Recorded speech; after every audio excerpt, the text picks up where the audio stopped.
Yeah, what's up? Ian from Powerhouse Miniatures. How you doing? This is a Warhammer Footwell 30k showcase video of 1,000 Suns Pre-Heresy Legion Falchion. So it's a super heavy tank destroyer from Forge World. Bit of a mouthful, really. It's the Pre-Heresy 1,000 Suns, basically like the metallic red and gold.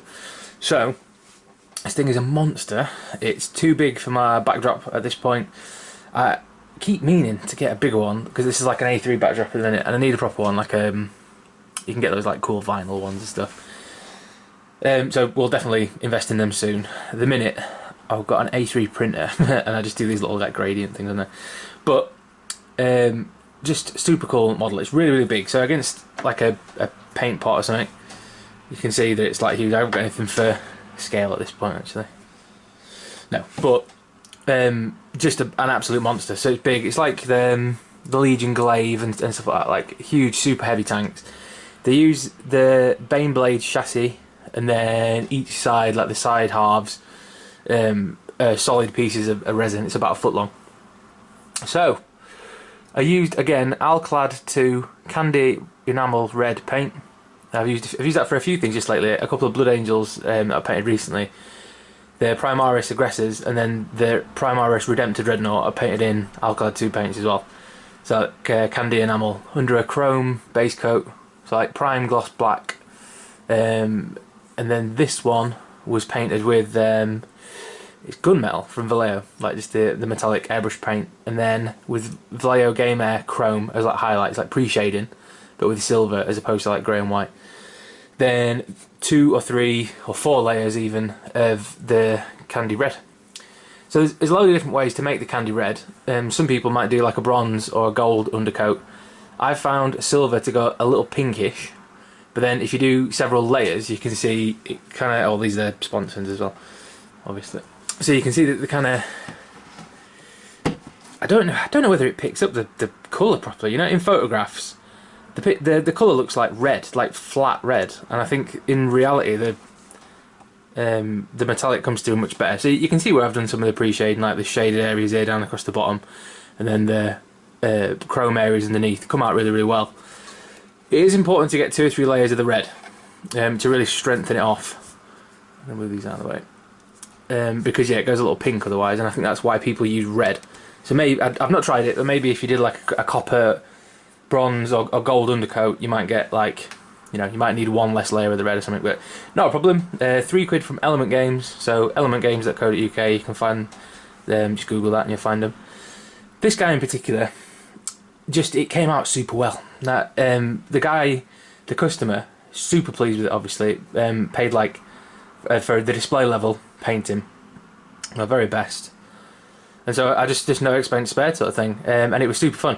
Now I'm going to make a separate video about this Starfield effect that I did on the cannons, so hopefully you can see that little spattered red effect. And the one that most people know of, or the one that most people have used before, is like you get a toothbrush and you sort of like flick the paint from the toothbrush, and that's really effective as well. But I found a way with the airbrush where you sort of, if you've got a dual action, like a trigger airbrush, where the trigger's on a spring, and when you first press the button is the airflow, if you press it down, and then you sort of pull it back for paint flow.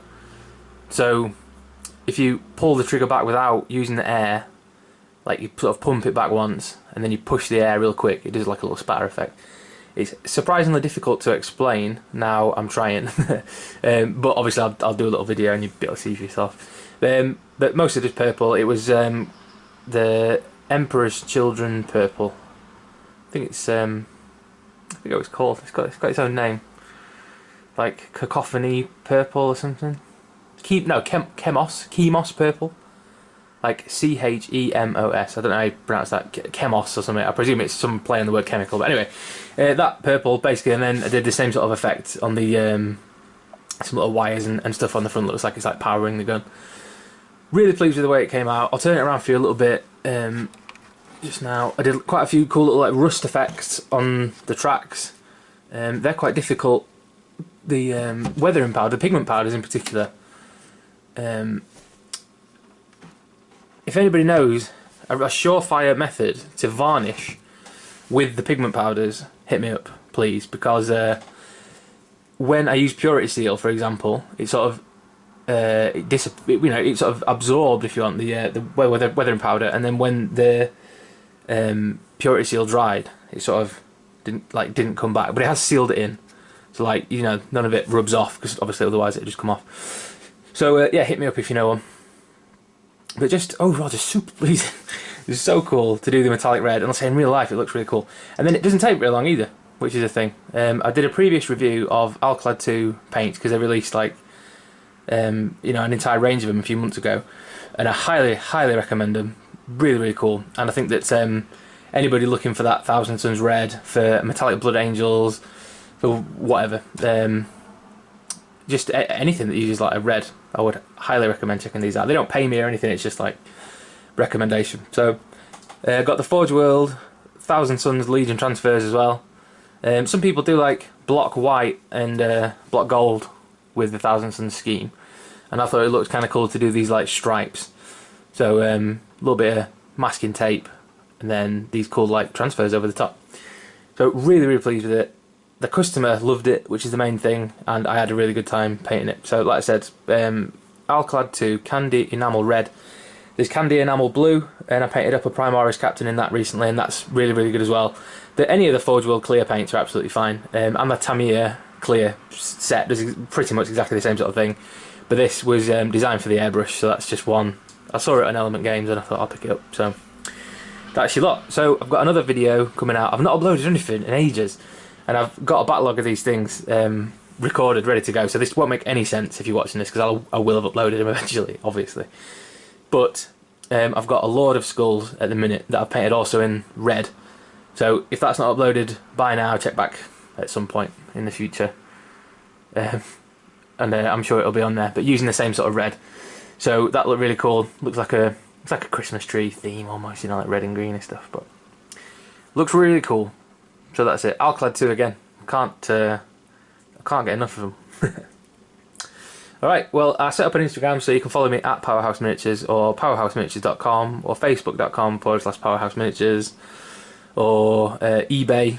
My shop is called Powerhouse Miniatures there. You can find all my stuff on there. And then, well, the eBay name is PH Minis, so PHMINIS. And that's a lot. Alright, so cheers for watching.